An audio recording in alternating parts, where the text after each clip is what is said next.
கர்த்தருடைய பரிசுத்த நாமத்திற்கு ஸ்தோத்திரம் உண்டாவதாக. ஏசாயா 41 10 நீ பயப்படாதே, நான் உன்னுடனே இருக்கிறேன், என் நீதியின் வலதுகரத்தினால் உன்னை தாங்குவேன் என்று நம்மை தெரிந்து கொண்டவரும் அவருடைய சிநேகிதனான ஆபிரகாமின் சந்ததியாய் நம்மை பார்க்கிறவருமாகிய தேவன் இந்த நாளிலே பயப்படாதே, நான் உன்னுடனே இருக்கிறேன், நான் உன்னை பலப்படுத்தி உனக்கு சகாயம் பண்ணுகிற நல்ல தேவனாகவே இருக்கிறேன், என் நீதியின் வலதுகரத்தினாலே உன்னை தாங்குவேன் என்று நமக்கு வாக்கு கொடுக்கிறார். நாம் சோர்ந்து போவதற்கு முன்பதாக நம்மை பலப்படுத்துகிற தேவன், நமக்கு சகாயம் பண்ணுகிற தேவன் நம்மோடு கூட இருக்கிறார். அவருடைய நீதியின் வலதுகரம் நம்மை தாங்குகிறதாகவே இருக்கிறது. சோர்ந்து போன நேரங்களிலெல்லாம் நாம் விழுந்து போய்விடாதபடிக்கு கர்த்தருடைய வலக்கரம் நம்மை தாங்குகிறதாம்.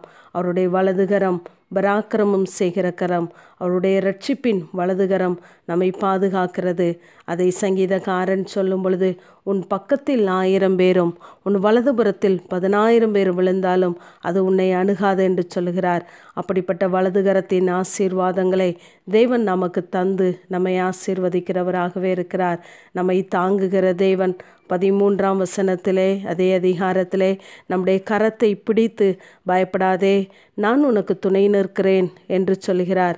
15 உன்னை போரடிக்கிறதற்கு உன்னை புதிதும் கூர்மையும் உள்ள எந்திரமாக்குவேன் என்று சொல்லி நம்ம எல்லா சூழ்நிலைகளின் மத்தியிலும் அவர் உருவாக்குகிறவராகவே இருக்கிறார்.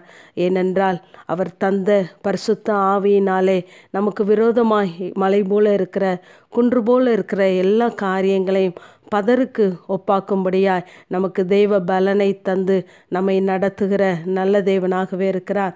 எல்லா சூழ்நிலைகளிலும் தேவன் நம்மை தாங்குகிறார். அதே அதிகாரம் 11 12 எப்படிப்பட்ட கூட்டத்தாருக்கு முன்பதாகவெல்லாம் நம்மை தாங்குகிறார் என்றால், நம்மேலே எரிச்சலானவர்கள் மத்தியிலே தேவன் நம்மை தாங்குகிறவராயிருக்கிறார். நம்மோடு வழக்காடுகிறவர்கள் மத்தியிலே தேவன் நமக்காய் அவர்களோடு கூட வழக்காடுகிற நல்ல தகப்பனாக இருக்கிறார். நம்மோடு கூட போராடினவர்களை தேடியும் காணாதிருக்கும்படியாய் கர்த்தர் அவர்களுக்கு மத்தியிலே நம்மை தாங்குகிறார்.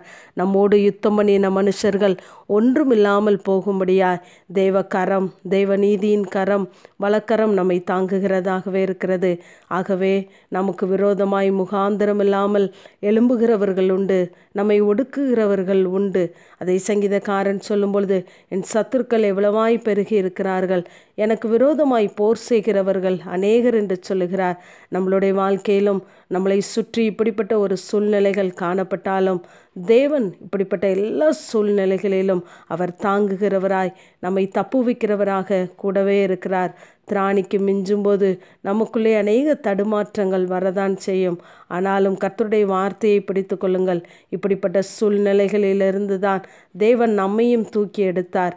பூமியின் கடையாந்திரங்களிலிருந்து எடுத்து அதன் எல்லைகளிலிருந்து நான் உன்னை அழைத்து வந்தேன், நான் உன்னை தெரிந்து கொண்டேன், நான் உன்னை வெறுத்து விடவில்லை என்று சொல்கிறார்.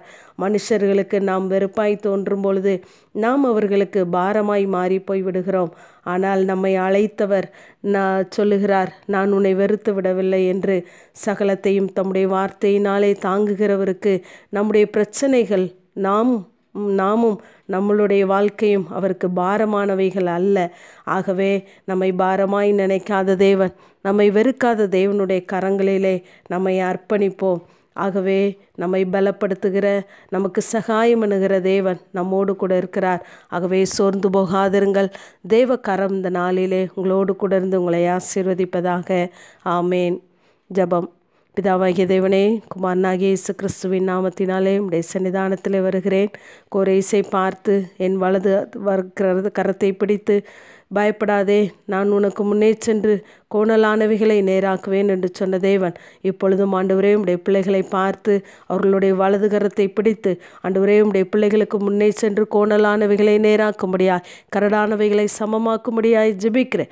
ஆண்டவரே ஸ்தோத்திரம். உம்முடைய வலது கரத்தின் ஆசீர்வாதங்கள் உம்முடைய பிள்ளைகளை ஒவ்வொரு நாளும் தாங்கும்படியாய், தப்புவிக்கும்படியாய் ஜெபிக்கிறேன். உடைய பிள்ளைகளுடைய கரத்தை பிடித்து ஒவ்வொரு நாளும் விசாரித்து கூட இருந்து நடத்துவீராக.